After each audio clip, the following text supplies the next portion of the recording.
ଓଡ଼ିଆ ଆମ ଓଡ଼ିଶାର କଥା।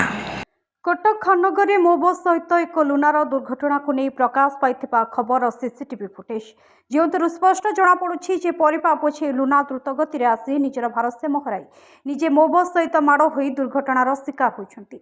ଆଜି ସକାଳେ ବିକାଶ ବଜାରରୁ ପରିବା ନେଇ ନିଜ ଲୁନାରେ ଘରକୁ ଫେରୁଥିଲେ। ଏହି ସମୟରେ ଖାନନଗର ମଲାଚଣ୍ଡିଆ ଟ୍ରାଫିକ୍ ଛକରେ ମୋ ବସ୍ଟି ବିକାଶକୁ ଧକ୍କା ଦେଇଥିଲା।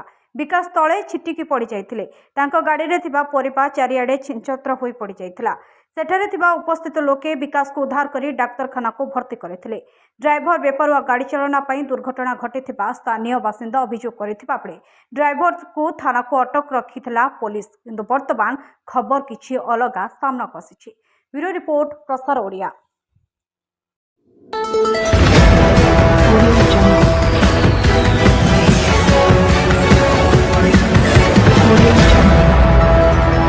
ପ୍ରସାର ଓଡ଼ିଆ ଆମ ଓଡ଼ିଶାର କଥା।